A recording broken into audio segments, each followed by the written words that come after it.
ஆரம்பிக்கும் முன்பாக ஜெபம் செய்வோம். எல்லா நன்மைகளுக்கும் ஊற்றும் காரணக்கர்த்தருமாய் இருக்கிற எங்கள் நல்ல தகப்பனே, கடந்த நாட்கள் முழுதுமாக எங்களை நீர் காப்பாற்றி இந்த அருமையான ஓய்வு நாளின் காலை பொழுதில் இந்த 4வது பாடத்தை படிக்க செய்கிற கிருபைக்காக நன்றி ஆண்டவரே. இந்த கருப்பொருட்களை நாங்கள் ஆராய்ந்து அதன்படி நடப்பதற்கான பலனை நீர் பரத்திலிருந்து தர வேண்டுமாய் இயேசு வழியாக ஜெபிக்கிறோம் பிதாவே, ஆமென். காலாண்டு முழுவதுமாக அன்பு நியாயமுள்ள தேவன், அன்பும் நியாயமுள்ள தேவன் என்ற தலைப்பில் பாடங்களை படித்து வருகிறோம். அந்த வரிசையில் இன்று 4வது பாடம், தேவன் ஆர்வமும் மன உருக்கமும் உள்ளவர். ஆர்வமும் மன உருக்கமும் உள்ளவர். அது இங்கிலீஷில் பேஷனேட் அண்ட் கம்பேஷனேட் காட் அப்படின்னு பார்க்குறோம். சரி, இந்த உலகமே அன்பை அடிப்படையாக கொண்டு தான் இயங்கிக் கொண்டிருக்கின்றது. குறிப்பாக கிறிஸ்தவ வாழ்க்கையில் அன்பு மிக மிக ஒரு முக்கியமான அடிப்படை காரியம் என்பதை நாம் தெரிந்து கொள்ள வேண்டும். முதல் பாடத்தில் தேவன் அன்பாகவே இருக்கிறார் என்று பார்த்தோம். பாஸ்ட் சொன்னாங்க, அன்பு தேவன் அல்ல, தேவன் அன்பாக இருக்கிறார். 2வது பாடத்தில் அகாப்பே லவ் அப்படின்னு பார்த்தோம். அகாப்பே என்ற எபிரேய வார்த்தை அன்பு ஒரு அன்லிமிட்டெட் லவ், நீளம் அகலம் ஆழம் இல்லாத ஒரு அன்பு, பிரதிபலன் எதிர்பார்க்காத ஒரு அன்பு, எந்த ஒரு கண்டிஷன் இல்லாதது, நிபந்தனை இல்லாத ஒரு அன்பைத்தான் அகாப்பே லவ் என்று நாம் பார்த்தோம். போன வார பாடத்தில் ஒரு தகப்பனுடைய அன்பை நாம் பார்த்தோம். எல்லாருக்கும் நமக்கு அந்த கதை தெரியும். அந்த சிறு இளைய மகன் தகப்பனாட்ட போகிறான். போய் அப்பா என்னுடைய பங்கை பிரித்து கொடுங்க அப்படின்னு சொல்கிறான். அது வாங்கிட்டு ஒரு தூர நாட்டுக்கு போய் அந்த பணத்தெல்லாம் செலவழிச்சிட்டு அவனுக்கு சாப்பிடக்கூட வழி இல்லாத சூழ்நிலையில் பன்றிக்கு கொடுக்கப்படுகின்ற அந்த தவிடு கூட கிடைக்காத ஒரு சூழ்நிலை. அவன் திரும்பி வருகிறான். அந்த அப்பா அந்த பக்கம் பார்த்துக்கிட்டே இருக்கார். வயசாயிடுச்சு, எவ்வளோ நாள் ஆச்சுன்னு தெரியல. மகன் போன திசையை நோக்கியே பார்த்துக்கிட்டு இருக்கார். வீட்டுக்கு மேலே மாடியில் போய் என்றாவது ஒரு நாள் மனம் திரும்பி என் மகன் திரும்பவும் என்னிடம் வருவான். இதை ஏன் இயேசு கிறிஸ்து இது சொன்னார் அப்படின்னா, ஒரு பாவி மனம் திரும்புவதனால் என்ன ஒரு பெரிய சந்தோஷம் பரலோகத்தில் ஏற்படும். அந்த தகப்பன் மனதுருகி என்ற அந்த வசனத்தில் சொல்றதை பார்க்குறோம். மனதுருகி, நம்முடைய தேவன் மனதுருக்கம் உள்ளவர், அன்புள்ளவர், நம்மீது இரக்கம் உள்ளவர். நான் நிற்பதும் நிர்மூலமாகாமல் இருப்பதும் தேவனுடைய சுத்த கிருபை. அவருடைய கிருபை இல்லைன்னா இன்னைக்கு நீங்கள் நானும் இங்கே இல்லை. சரி, இந்த பாடத்துக்கு வருவோம். இந்த பாடத்தில் உணர்வுகளை பற்றி பேசுறத நம்ம பார்க்குறோம். உணர்வுகள் பல விதப்படுறத நம்ம பார்க்குறோம். சொல்லப்போனால் ஒரு சைக்காட்ரிஸ்ட் என்ன சொல்கிறாங்கன்னா, man is a bundle of emotions. Man is a bundle of emotions. எந்த நேரமும் நமக்குள்ள இந்த எமோஷன் இருந்துக்கிட்டு இருக்கிறத நம்ம பார்க்குறோம். ஒரு காரியம், நான் எதிர்பார்த்த ஒரு காரியம் நடக்கிறப்ப நான் ரொம்ப சந்தோஷப்படுறேன். நான் எதிர்பார்த்த காரியம் நடக்காமல் போனால் வருத்தப்படுறேன், கவலைப்படுறேன். So man is a bundle of emotions. நல்ல எமோஷன்ஸ் இருக்குது, கெட்ட எமோஷன்ஸ் இருக்குது, பாசிட்டிவ் அண்ட் நெகட்டிவ். அன்புங்கிறது ஒரு பாசிட்டிவ் எமோஷன். கோபம், ஏன்னா அடுத்த வார பாடத்தில் கோபத்தை பற்றி பார்க்க போகிறோம். கடவுள் எப்படி கோபப்படுறாரு அப்படிங்கிற காரியத்தை. கோபம், வருத்தம், கவலை இதெல்லாம் நெகட்டிவ் எமோஷன்ஸ். அன்பு, பரிவு, பாசம் இதெல்லாம் பாசிட்டிவ் எமோஷன்ஸ். அப்போ கடவுள் இப்போ மனுஷனுக்கு மட்டுமா அப்படின்னு பார்த்தா கடவுளுக்கும் எமோஷன் இருக்குது அப்படின்னு தான் இந்த ஆசிரியர் இங்கே சொல்கிறார். சொல்லப்போனால் பாவம் வர்றதுக்கு முன்னால் மனிதனுக்கு நன்மை ஒன்று தான் தெரிந்திருந்தது. ஆனால் பாவத்திற்கு பிறகு நன்மை தீமை என்று வரையறுக்கத்தக்க ஒரு காரியத்தை தேவன் மனிதனுக்கு கொடுத்தார். இன்னைக்கு நமக்கு நன்மை எது தீமை எதுன்னு தெரியும். கடவுள் கொடுத்த ஒரு பெரிய கிஃப்ட் என்ன அப்படின்னா த பவர் ஆஃப் சாய்ஸ். நன்மை தீமை என்று வரையறுத்து நன்மையை தேர்ந்தெடுக்கக்கூடிய தன்மையை மனிதனுக்கு கொடுத்திருக்கிறார். நான் சொன்னது போல போன வார பாடத்தில் ஒரு தகப்பனாருடைய அன்பை நாம் பார்த்தோம். இந்த பாடத்தில் பெற்றோருடைய அன்பு, தாய் தகப்பன். இந்த உலகத்திலேயே இந்த பாடத்தில் என்ன சொல்லியிருக்குன்னா இந்த உலகத்திலேயே மேலானது பெற்றோருடைய அன்பு. மற்ற சகோதர அன்பு, உறவினருடைய அன்பு, நண்பருடைய அன்பு இதெல்லாம் மாறக்கூடியது.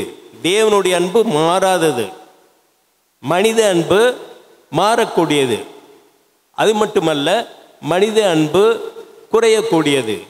மனித அன்பு எதிர்பார்க்கக்கூடியது. எதிர்பார்ப்புகள் இருக்கும். அன்பு மாறிடும் சூழ்நிலைகளுக்கு தக்கவாறு. ஆனால் தேவனுடைய அன்பு மாறாத ஒன்று. தாயின் அன்பை விட மேலான அன்பு அப்படின்னு சொல்லி இந்த பாடத்தில் சொல்லியிருக்கு. அதாவது சங்கீதம் 37 தாவீது ராஜா சொல்றாரு, நான் தேவனுடைய அன்பை என்ன செஞ்சு பார்க்கணும்? ருசித்து பார்க்க வேண்டும்.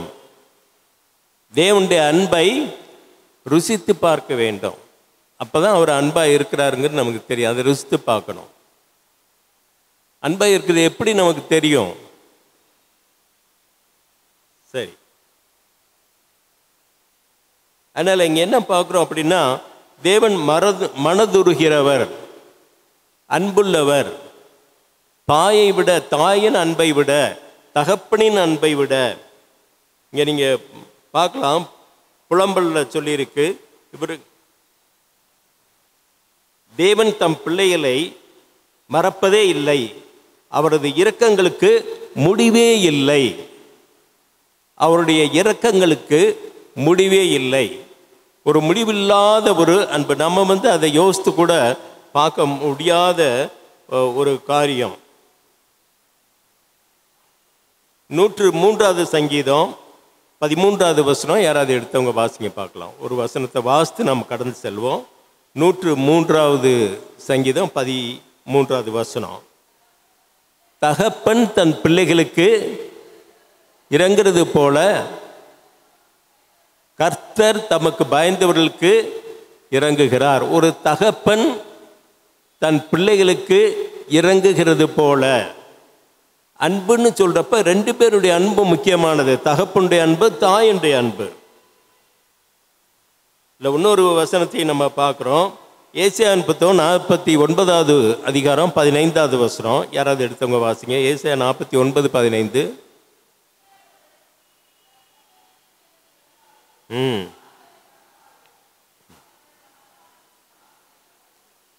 ஒரு கற்பத்தின் பிள்ளைய ஒரு தாய் கூட மறந்துடலாம். ஆனால் நான் என்ன செய்ய மாட்டேன்? மறக்க மாட்டேன். என்ன ஒரு கரிசனை, என்ன ஒரு அன்பு, என்ன ஒரு அக்கறை. அப்படிப்பட்ட அன்பு தான் நாம் தேவனுடைய அன்பு. அதுக்கு ஒரு எபிரேய வார்த்தை சொல்லியிருக்காங்க, ரகம். ரகம்ங்கிற வார்த்தையை அந்த இடத்துல யூஸ் பண்ணியிருக்கிறத பார்க்குறோம். ஏற்கனவே நம்ம 1-2 எபிரேய வார்த்தைகளை பார்த்தோம். அதனால் தன் கற்பப்பையில் உள்ள அந்த கற்பத்தின் பிள்ளையை ஒரு தாயானவள் மறக்க மாட்டாள். ஆனால் அவள் மறந்தாலும் நான் உங்களை மறக்க மாட்டேன். என்ன ஒரு ப்ராமிஸ் பாருங்க. சரி, பிரியமான பிள்ளையாக எரேமியா 31:20 பார்க்குறப்ப ஒரு பிரியமான பிள்ளையாக நம்மை ஏற்றுக்கொள்கிறார். அவர் எல்லார் மீதும், பாவிகள் மீதும், போன வர பாடத்தில் நம்ம பார்த்தோம், நாம் பாவிகளாக இருக்கையில் தேவன் நமக்காக மரித்தார். அதனால இந்த உலகத்தை அவர் படைத்தது அன்பின் வெளிப்பாடு தான். சிருஷ்டிப்பு அன்பின் வெளிப்பாடு. ரட்சிப்பின் திட்டம் அன்பின் வெளிப்பாடு. 10 கற்பனை அன்பின் வெளிப்பாடு. ஏன் 10 கற்பனையை கொடுத்தார்?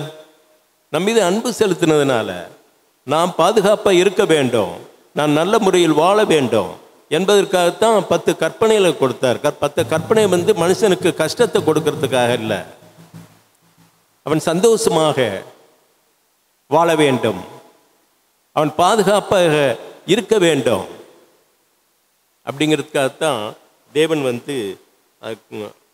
10 கற்பனைகளை கொடுத்தார். சிருஷ்டித்தது அன்பை காட்ட. அதான் ஆங்கிலத்தில் சொல்லுவாங்க, love cannot be exercised in vacuum. ஒரு வெற்றிடத்தில் அன்பு செலுத்த முடியாது. அன்பு செலுத்துறதுக்கு ஒரு நபர் தேவை, ஒரு பொருள் தேவை. அதனால தான் தேவன் மனிதனை படைத்தார். நம்ம ஒரு சமயம் நினைக்கிறோம், ஏன் கடவுள் என்னை படைத்தார்? நான் பிறக்காமல் இருந்திருந்தா நல்லா இருந்திருக்குமே, ஏன் இந்த உலகத்தில் உள்ள பாடுகள் கஷ்டங்கள் அப்படின்னு நினைக்கலாம். ஆனால் தேவன் தன்னுடைய அன்பை வெளிப்படுத்துவதற்காகத்தான் சிருஷ்டித்தார். சிருஷ்டித்த தேவனை நாம் என்ன செய்ய முடியாது? கேள்வி கேட்கவே முடியாது. அவர் எல்லாம் வல்ல தேவன். சொல்லப்போனால் இந்த பாடத்தில் இருக்கு, அவர் மிகவும் ஞானமாக காரியங்களை செஞ்சிருக்கிறாரு. அதனால் நம்ம கடவுளை கொஸ்டின் பண்ண முடியாது, நம்ம கேள்வி கேட்க முடியாது. இந்த ரட்சிப்பின் திட்டம் பாவம் செய்வான் அப்படின்னு தெரியும். ஆனால் அந்த உலகத்தை படைக்கிறதுக்கு முன்பாகவே தேவன் ரட்சிப்பின் திட்டத்தை ஏற்படுத்தினார். அந்த ரட்சிப்பின் திட்டம் என்ன அப்படின்னா, மனிதன் பாவம் செய்யும் பட்சத்தில் தன்னைத்தானே வெறுமையாக்கி இந்த உலகத்தில் நம்முடைய பாவங்களுக்காக, உங்களுடைய பாவங்களுக்காக, என்னுடைய பாவங்களுக்காக அவர் மரித்தார். அவர் மீது நாம் அன்பு செலுத்தும் போது, அவருக்கு நாம் கீழ்ப்படியும் பொழுது நித்திய வாழ்வை நாம் பெற்றுக்கொள்கிறோம். அதனால மனுஷன் அழிந்து போக வேண்டும், செத்து போனோம் அப்படிங்கிறது தேவனுடைய திட்டமே இல்லை. மனிதன் காலங்காலமாக வாழ வேண்டும் என்பதற்காகத்தான் இந்த உலகத்தை படைத்தார், மனிதனையும் படைத்தார். அந்த மனிதன் உலகில் எப்படி வாழ வேண்டும், அவன் நல்ல முறையில் வாழ்வதற்குத்தான் இந்த 10 கற்பனைகளை கொடுத்தார். ஒரு இன்டர்வியூ நான் பார்த்தேன். அதாவது இஸ்ரேலி பிரைம் மினிஸ்டர் நெத்தன்யாஹூ ஒரு 1 hour இன்டர்வியூ அவரை பண்ணாங்க. பல கேள்விகளுக்கு ஆன்சர் சொன்னார். கடைசி அவர்கிட்ட ஒரு கேள்வி கேட்டாங்க, ஜஸ்ட் லாஸ்ட் கொஸ்டின், இந்த உலகம் சுபிச்சமா, சந்தோஷமா, சமாதானமா இருக்கிறதுக்கு ஒரே ஒரு வரியில் ஒரு பதில் சொல்லுங்க அப்படின்னு சொன்னாங்க. அந்த இன்டர்வியூ கேட்டப்போ அவர் சொன்னார், இந்த உலகம் 10 கற்பனைகளை கை கொண்டாலே ஒரு சுபீட்சமான, ஒரு அமைதியான, ஒரு சந்தோஷமான, ஒரு சமாதானமான உலகமாக இருக்கும் அப்படின்னு சொன்னார். அப்போ தேவன் தன்னுடைய ஆதீன ஞானத்தில் நமக்கு என்னத்தை கொடுத்தார்? 10 கற்பனைகளை கொடுத்தார். நேற்று பிரசங்கத்தில் கூட பாஸ்டர் சொன்னார், இந்த 10 கற்பனை ஒளிஞ்சு போச்சு, அழிஞ்சு போச்சு, சிலுவையில் முடிஞ்சு போச்சு. இல்லை, அது அழியவும் இல்லை, முடியவும் இல்லை. 10 கற்பனைகள் இன்றும் என்றும் என்றும் மாறாது. நேற்றும் இன்றும் என்றும் மாறாத தேவன் கொடுத்த கற்பனைகளும் என்றும் மாறாதது அப்படின்னு பார்க்குறோம். அது உள்ளத்திற்குள் பொங்கும் அன்பு என்று ஒரு காரியத்தை ஓசியா புத்தகத்தில் நான் வாசிக்கிறோம். ஓசியா 11வது அதிகாரம் இங்கே ஸ்கிரிப்சர் ரீடிங்களோட வாசித்தாங்க. அதில் 8வது வசனத்தை மட்டும் வாசிப்போம். முதல் பகுதி,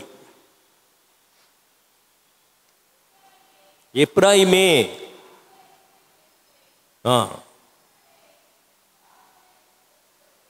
சரி, இங்க என்ன பார்க்குறோம்? நான் உன்னை மறப்பதில்லை.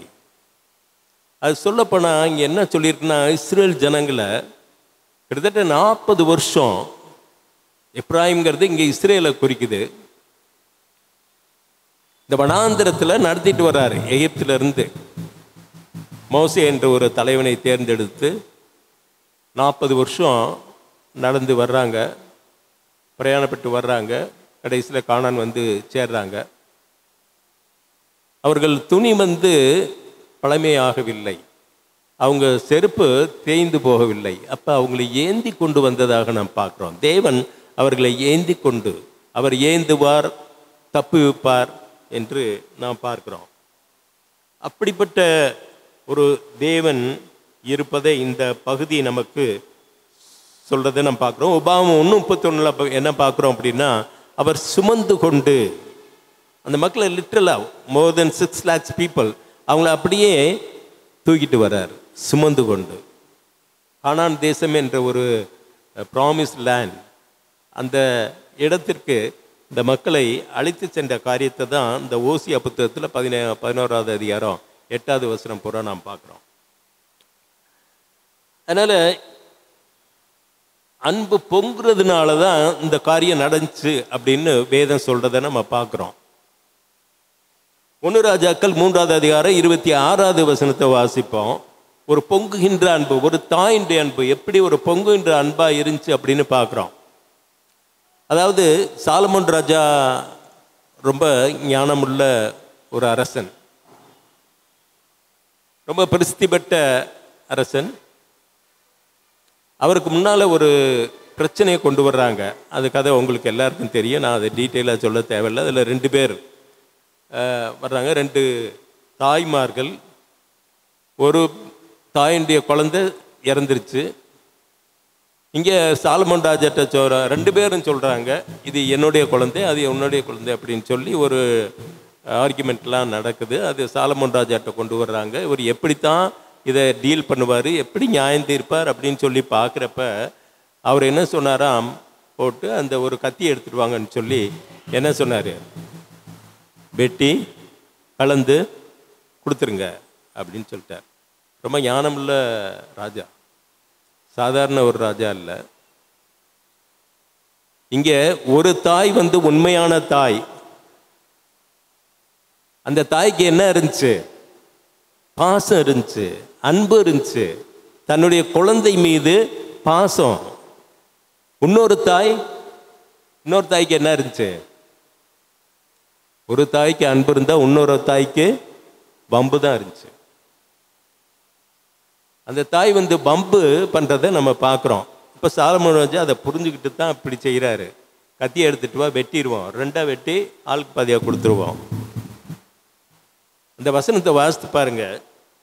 1 ராஜாக்கள் 3வது அதிகாரம் 26வது வசனம். யாராவது எடுத்தவங்க கொஞ்சம் சத்தமாக வாசி.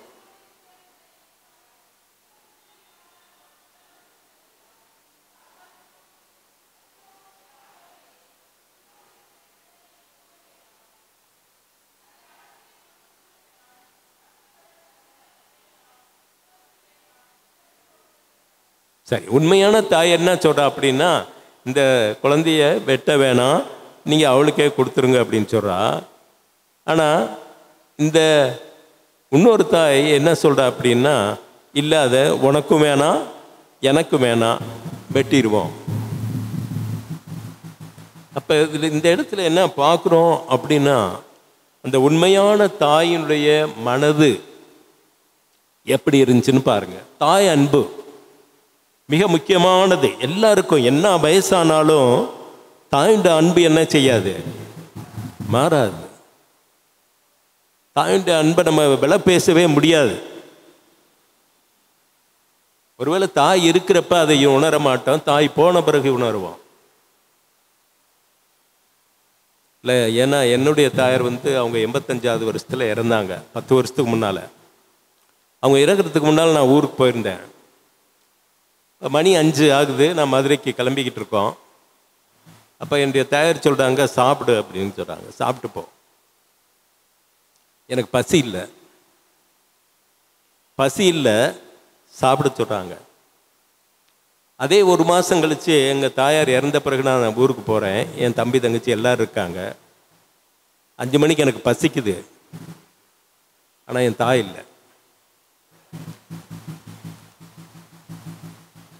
பசி இல்லாதப்ப தாய் இருந்தாங்க, சாப்பிட சொன்னாங்க. பசிக்கிறப்ப தாய் இல்லை, சாப்பிட சொல்றதுக்கு ஆள் இல்லை. இதுதான் தாயினுடைய அன்பு. தகப்பனுடைய அன்பும் ஈக்குவலி. நம்ம சில சமயம் நினைக்கிறோம் தாய் தான் அன்பா இருப்பாங்க அப்படின்னு. தகப்பனும் நமக்கு மிக மிக அன்புள்ள ஒரு நபர் நம்முடைய வாழ்க்கையில பார்க்கிறோம். மனதுருக்கம், இயேசு கிறிஸ்துவனுடைய வாழ்க்கையில மனதுருக்கம் என்ற காரியத்தை பற்றி அவர் சுவிசேஷ புத்தகங்கள் பேசியிருக்கிறத நம்ம பார்க்கலாம். ஒரு காரியம் மத்தேயு 18:27 நான் சொல்லிடுறேன். ஒரு நபர் வந்து கடன் வாங்கியிருக்கான். எவ்வளோ கடன் வாங்கியிருந்தான்? அது ஒரு பாடத்தில் பார்த்தோம். 10,000 வாங்கியிருந்தான். அவன் போய் கேட்குறான். அவனுக்கு நிர்வாகம் இல்லை, திருப்பி கொடுக்கறதுக்கு அவனுக்கு வசதி இல்லை, வாய்ப்புகள் இல்லை. அப்போ போய் தகப்பனார்ட்ட அந்த கடன் வாங்கின அந்த முதலாளிகிட்ட சொல்கிறான், என்னால் கொடுக்க வசதி இல்லை, என்னை நீ என்ன செய்யணும், மன்னிக்கணும். அவர் என்ன செஞ்சிட்டார், ரொம்ப இறக்கப்பட்டு மனதுருகி மன்னிச்சிட்டார். ரொம்ப சந்தோஷமாக போகிறான். இவன் என்ன பண்ணியிருந்தான், ஒரு 100 வெள்ளி காசு கொடுத்துருந்தான் ஒருத்தனுக்கு. அவனை வழியில் பார்க்குறான், சட்டையை பிடிக்கிறான், கழுத்தை நெரிக்கிறான். வேதத்தில் எப்படி போட்டிருக்குன்னா கழுத்தை நெரிக்கிறான். நெரிச்சு என்ன சொல்கிறான், பணத்தை கொடு, பணத்தை. அப்போ அந்த முதலாளி இந்த 10,000 மன்னித்த அந்த முதலாளி வந்து கேட்கான். அதை கேள்விப்பட்டு, நீங்கள் வா, நான் கொடுத்த இந்த வெள்ளிக்காசை 100 வெள்ளிக்காசை கொடு கேட்குறத நம்ம பார்க்குறோம். இது வந்து இதில் அந்த முதலாளி வந்து மனதுருகி. இதில் என்ன பாடத்தை நம்ம படிக்கிறோம் அப்படின்னா, நாம் பாவங்கள் செய்கிறோம், தெரிஞ்சோ தெரியாமையோ, அறிந்தோ அறியாமையோ பாவங்கள் செய்கிறோம். நம்ம யார்கிட்ட போய் மன்னிப்பு கேட்கணும்? தேவன்கிட்ட மன்னிப்பு கேட்கணும். மன்னிப்பு கேட்கும் பொழுது அவரை மன்னிக்க அவர் சித்தமாக இருக்கிறார். மன்னிக்கிற தேவன். அன்பு எதை எதிர்பார்க்குது? அன்பை எதிர்பார்க்குது. அன்பை எதிர்பார்க்குது. மன்னிப்பை கோருது. இல்லை, பரமனல் ஜெபத்தை பார்க்குறோம்.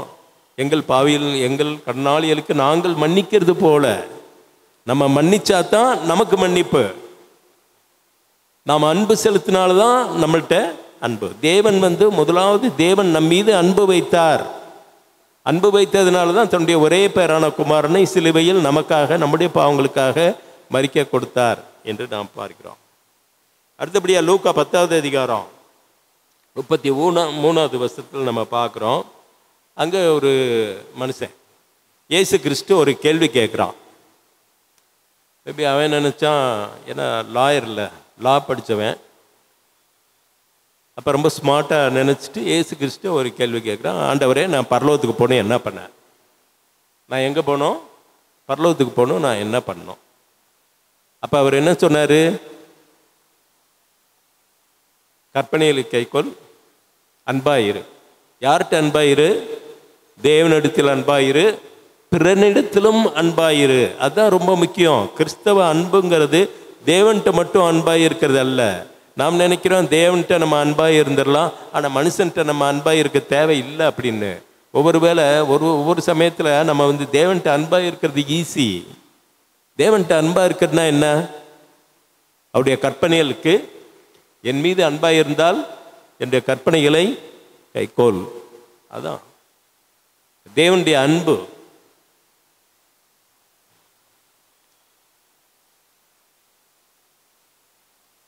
பிறர் மீதும் அன்பு வைக்க வேண்டும். பிறர் மீதும் அன்பு செலுத்தணும், பிறரை மன்னிக்கணும், அன்பு செலுத்தணும், உதவி பண்ணணும். இந்த காரியத்தை தான் இங்கே, ஏன்னா அந்த அப்போ அவர் சொல்கிறாரு, எனக்கு பிறன் யார் அப்படின்னு கேட்குறான். கேட்டவுடனே அவர் சொல்கிறாரு, யாருக்கு தேவை இருக்குதோ, உன்னுடைய உதவி யாருக்கு தேவைப்படுதோ அவன் தான் உன்னுடைய பிறன். One who is in need. பாராமுகமாக போகிறது அல்ல. ஒரு லேவியன் போனான், இன்னொருத்தர் யாரு, 2 பேர் போனாங்கல்ல, ஒரு லேவியன் அப்புறம் ஆசாரியன், 2 பேர் போகிறாங்க. ரொம்ப பிஸி, ஏன்னா கரெக்ட் டைம் போகணும், சர்ச்சை 9 மணிக்கு ஆரம்பிக்கணும். நான் போனால் தான் காரியம் நடக்கும். நான் இங்கே உட்காந்து இவனை பார்த்துக்கிட்டு இருந்தேன்னா என்ன ஆயிரும், நான் லேட் ஆயிடுவேன், சர்ச்சுக்கு லேட் ஆயிடுவேன். இப்போ 3வது ஒருத்தன் வர்றான், சமாரியன், சமுதாயத்தில் தாழ்த்தப்பட்டவன். அவன் என்ன செய்றான், மனதுருகி இறங்கி. ஏன்னா இங்கே என்னன்னா அவன் கேட்குறான், எனக்கு பிறன் யார், one who is in NEET. அப்போ அவன் இறங்கி அவனுக்கு தேவையானதெல்லாம் செஞ்சு காயங்களை கட்டி சத்திரத்துக்கு எடுத்துகிட்டு போய் அங்கே உள்ள சத்திரத்தில் இருக்கவன்கிட்ட கொடுத்து உனக்கு தேவையான காரியங்கள்லாம் செய்யி, அவனுக்கு இன்னும் தேவைப்பட்டா, பணம் தேவைப்பட்டா நான் வரும்போது திரும்ப கொடுத்துட்றேன் அப்படின்னு சொல்கிறான். மனதுருகி என்று நாம் பார்க்கிறோம். லூக்கா 15வது அது நம்ம ஏற்கனவே பார்த்தோம். 15வது அதிகாரத்தில் 30வது வசனத்தில் நம்ம வாசிக்கும் பொழுது அந்த வசனத்தை மட்டும் வாசிப்போம். 15, 20வது வசனம், லூக்கா 15:20.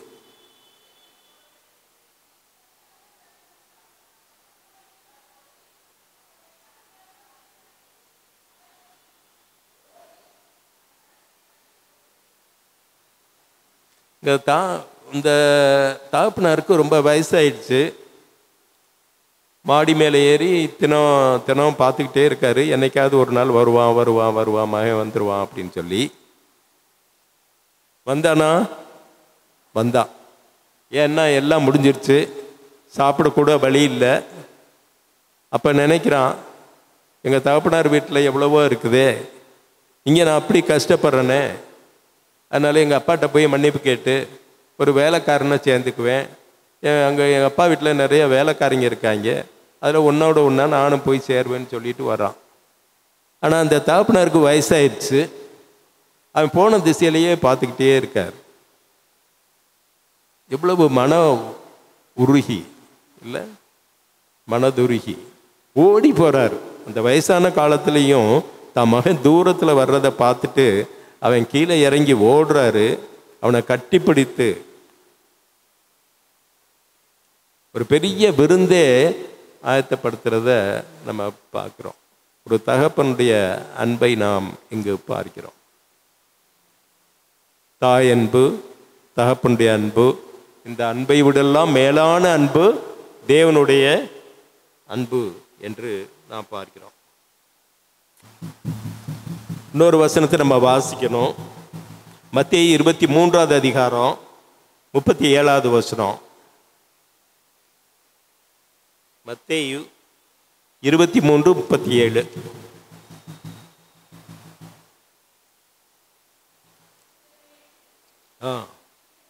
எருசலேமை பார்த்து சொல்றாரு. எருசலேம் அவருக்கு பிடிச்ச ஒரு நகரம் இல்லை, ஒவ்வொருத்தருக்கும் ஒவ்வொரு பிடிச்ச நகரம் இருக்கு. என்னை பொறுத்தவரை மதுரை எனக்கு ரொம்ப பிடிச்ச நகரம். நான் பல இடங்களில் நான் ஒர்க் பண்ணியிருக்கேன். சென்னையிலையும் ஒர்க் பண்ணியிருக்கேன், தஞ்சாவூர்லேயும் ஒர்க் பண்ணியிருக்கேன், பூனாவிலையும் இருந்திருக்கேன். ஆனால் எனக்கு ரொம்ப பிடிச்சது மதுரை தான். இந்த ரொம்ப பிடிச்ச நகரத்தை பார்த்து அவர் சொல்றார் பாருங்க, கோழி தன் குஞ்சுகளை தன் சிறகன்களே கூட்டி செல்லும் வண்ணமாக நான் எத்தனையோ தரம் உங்களை கூட்டி சேர்த்து கொள்ள மனதாக இருந்தேன். அவர் என்ன சொல்றார் பாருங்க, எத்தனையோ முறை உங்களை கூட்டி சேர்க்க மனத உங்களுக்கோ மனதில்லாமற் போயிற்று. உங்களுக்கு என்ன எல்லாம் போயிடுச்சு. அதனால நம்மளையும் அவர் கூட்டி சேர்க்க விரும்புகிறாரு. சில சமயங்களில் உலக ஆசாபாசங்கள், அதனால நம்ம என்ன செஞ்சிடறோம் அப்படின்னா, உலகத்துக்கு முக்கியத்துவம் கொடுக்குறப்ப என்ன ஆயிடுது, இந்த பாசம் போயிடுது. தேவனுடைய அன்பு விட்டு நாம் விலகி நாம் முக்கியத்துவம் உலகத்திற்கு கொடுக்க ஆரம்பிச்சிடும். அதனால தான் சொல்லுவாங்க, where do we place our priority. நம்முடைய முக்கியத்துவம் எதற்கு கொடுக்குறோம், ப்ரையாரிட்டி எதற்கு கொடுக்குறோம்? இதனால் தேவனுடைய ராஜ்யத்தையும் அவருடைய நீதியும் தேடுங்கள், அப்பொழுது இவைகள் எல்லாம் உங்களுக்கு கூட கொடுக்கப்படும். கூட கொடுக்கப்படாவிட்டாலும் கூட கொடுக்கப்படும்னு சொல்லுது. சப்போஸ் கூட கொடுக்கல அப்படின்னா, ஏன்னா அந்த சகோதரர்கள், தானியேலுடைய சகோதரர்கள் சொன்னாங்க, எங்களுடைய தேவன் எங்களை காப்பாற்றுவார், காப்பாற்றாமல் போனாலும் நாங்கள் என்ன செய்ய மாட்டோம், இந்த சிலையை வணங்க மாட்டோம் சொல்கிறத நம்ம பார்க்குறோம். இன்னொரு காரியம் இங்கே இருக்குது, சரி நெகட்டிவ் மாதிரி தெரியும், ஆனால் அது நெகட்டிவ் இல்லை. எரிச்சல் உள்ள தேவன், எரிச்சல் உள்ள தேவனா அல்லது பொறாமை உள்ள தேவனா? இந்த பாசிட்டிவ் சென்ஸில் தான் எடுத்துக்கணும். எங்கே நம்ம பார்க்குறோம் அப்படின்னா, ஒரு வசனத்தை நம்ம பார்க்கணும். 10 கற்பனைகள் கொடுக்கப்பட்டிருக்குல்ல, யாத்திராகமம் 20வது அதிகாரம், யாத்திராகமம் 20வது அதிகாரம் 5வது வசனம் என்ன சொல்லுதுன்னு பாருங்க.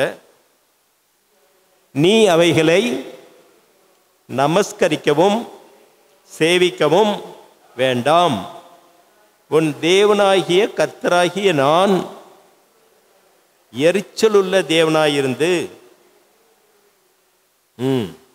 என்னை பகைக்கிறவைகளை குறித்து பிதாக்களுடைய அக்கிரமத்தை பிள்ளையிடத்தில் 3ஆம் 4ஆம் தலைமுறை மட்டும் விசாரிக்கிறவராயிருக்க நான் எரிச்சலுள்ள தேவனாயிருந்து. இந்த பகுதியில் இந்த ஆத்தர் என்ன சொல்லியிருக்கார் அப்படின்னா, ஒரு கணவன் மனைவிக்கு உள்ள உறவை பற்றி சொல்றதை நம்ம பார்க்குறோம். பொதுவாகவே கணவன் மனைவி மீது எப்படி இருப்பாங்க, பொசசிவாக இருப்பாங்க. மனைவி கணவன் மீது உண்மையா இல்லையா? எல்லாருடைய வாழ்க்கையிலையும் நடக்கிறதா. ஏன் கணவன் பார்க்குறதுக்கு நல்லா இருக்கணும், ஸ்மார்ட்டாக இருக்கணும், நல்லா பேசணும், நல்லா சம்பாதிக்கணும், எந்த பெண்ணோடும் பேசக்கூடாது, ஆம்பளை பொறுத்தல எந்த ஆம்பளையோடையும் பேசக்கூடாது. இந்த காரியத்தை அந்த ஆத்தர் எடுத்து சொல்றதை நம்ம பார்க்குறோம். இங்க கடவுள் என்ன சொல்றாருன்னா, எரிச்சல் உள்ள தேவன், இது நன்மைக்கானது, பாதுகாப்புக்கானது, தவறி போகக்கூடாது. ஒரு ரைட் ஸ்பிரிட்ல தான் அதை எடுத்துக்கணும். அப்படிப்பட்ட ஒரு காரியத்தை இங்க சொல்றதை நம்ம பார்க்குறோம். மனதுருக்கமுள்ள தேவன் என்று நாம் பார்க்கிறோம். அதே சமயத்தில் ஒரு ஹீப்ரு வார்த்தையும் யூஸ் பண்ணாங்க, எல்கானா. எல்கானா அப்படின்னா என்ன, எரிச்சல். அது எரிச்சல் எதனால வருது? அன்புனால, அன்பு செலுத்துறதுனால இல்லை. சரி, இப்போ நம்ம கடைசி பகுதிக்கு வந்துட்டோம். 1 கொரிந்தியர் 13வது அதிகாரம். 1 கொரிந்தியர் அதாவது அன்புக்கு இலக்கணம். அது அன்பை பற்றி அதிகமாக பேசியிருக்கிறது 2 பேர். புதிய ஏற்பாட்டில் 2 பேர் அன்பை பற்றி அதிகமாக பேசியிருக்காங்க. யார் யார்? யோவானும் பவுலப்போஸ்தலன். பவுலப்போஸ்தலன் 1 கொரிந்தியர் 13வது அதிகாரத்துக்கு நம்முடைய கவனத்தை திருப்புவோம். இதில் அன்பு என்ன செய்யும், என்ன செய்யாது அப்படின்னு இங்கே சொல்கிறத நம்ம பார்க்குறோம். அதை எடுத்து நம்ம வாசிப்போம். ரொம்ப சத்தமாக அதை வாசிப்போம். யாராவது வாசிக்கணும்? முதல்ல இருந்தே வாசிப்போம். முதல்ல இருந்தே. நான் மனுஷர் பாஷைகளையும் தூதர் பாஷைகளையும் பேசினாலும்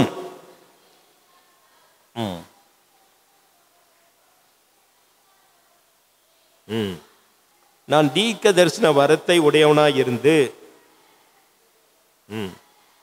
ரகசியங்களையும் அறிவையும் அறிந்திருந்தாலும்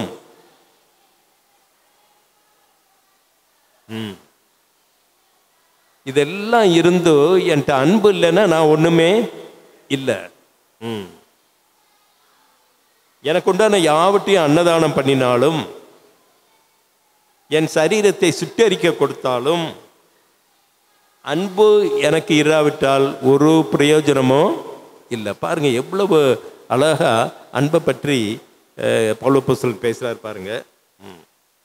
அன்பு என்ன செய்யும், அன்பு என்ன செய்யாது அப்படிங்கிறது இங்க சொல்றதை நம்ம பார்க்கிறோம். அன்பு நீடிய சாந்தமும் தயமும் உள்ளது, அன்புக்கு பொறாமை இல்லை. இந்த வார்த்தை தான் அங்கேயும் யூஸ் பண்ணியிருக்கு.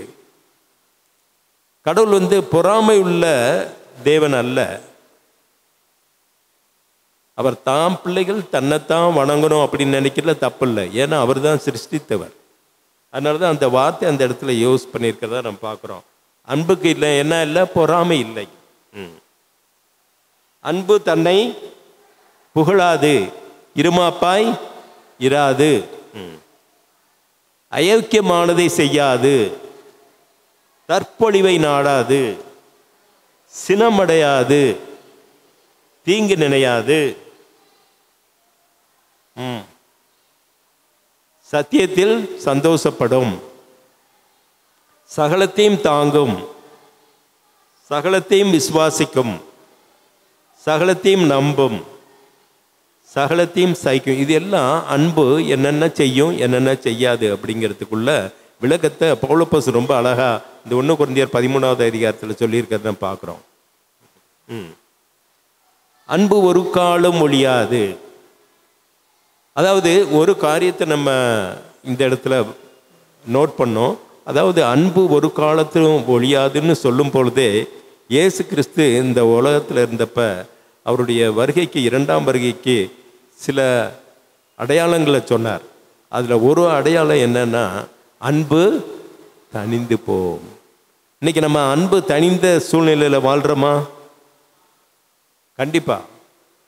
அன்பு தணிந்து, அது அப்பா அம்மாவாக இருக்கட்டும், பிள்ளைகளாக இருக்கட்டும், கணவன் மனைவியாக இருக்கட்டும், மேனேஜ்மெண்ட்டு ஒர்க்கராக இருக்கட்டும், யாராக இருந்தாலும் அன்பு தணிந்த ஒரு சூழ்நிலை தான் நம்ம வாழ்ந்துட்டு இருக்கோம். சரி, அடுத்து தீர்க்க தரிசனாலும் ஒளிந்து போம், அந்நிய பாஷையினாலும் ஓய்ந்து போம், அறிவானாலும் ஒளிந்து போம். நம்முடைய அறிவு குறைவுள்ளது. நிறைவானது வரும்போது குறைவானது. அப்ப சரி, கடைசி வசனத்தை வாசிப்போம். விசுவாசம், நம்பிக்கை, அன்பு இம்மூன்றும் நிலைத்திருக்கிறது, இவைகளின் அன்பே, அதான் அன்பே பிரதானம் அப்படின்னு நம்ம சொல்றோம். அன்பின் வெளிப்பாடு தான் சிருஷ்டிப்பு. தன்னுடைய அன்பை வெளிக்காட்டத்தான் தேவன் நம்மை படைத்தார். நம் மீது கரிசனை உள்ளவர், அக்கறை உள்ளவர். அந்த அன்பை நாம் எங்கே தான் பெற்றுக்கொள்ள முடியும் அப்படின்னா தேவனிடம் இருந்து மட்டும்தான் பெற்றுக்கொள்ள முடியும். இந்த பாடத்தில் கடைசியில் இந்த பாடத்தை எழுதின ஆத்தர் என்ன சொல்றார் அப்படின்னா, அன்பு ஸ்பான்டேனியஸாக வரணும். ஸ்பான்டேனியஸ் அன்பு சொல்லி வர்றதில்லை. அன்பு தேவனிடத்திலிருந்து நாம் பெற்றுக்கொள்ளக்கூடிய ஒரு காரியம். தேவனிடமிருந்து நாம் பெற்றுக்கொள்ள முடியும். அந்த அன்பு இருக்கும் பொழுதுதான் நம்முடைய கிறிஸ்தவ வாழ்க்கை ஒரு சிறப்பான கிறிஸ்தவ வாழ்க்கையாக, உண்மையான ஒரு கிறிஸ்தவ வாழ்க்கையாக இருக்கு. ஏன்னா தேவன் அன்பாக இருக்கிறார். அவர் பிறரிடத்திலும் அன்பாக இருக்கணும்னு சொல்றார். என்னிடத்தில் அன்பாக இருங்கள், பிதாவின் இடத்திலும் அன்பாக இருங்கள், பிறரிடத்திலும் அன்பாக இருங்கள். அதனால தன்னை போல் பிறனையும் நேசி, இரக்கம், மனதுருக்கம், இப்படிப்பட்ட தேவன் நமக்கு இருப்பதற்காக நாம் அவரை போற்றுவோமாக. ஜெபம் செய்வோம்.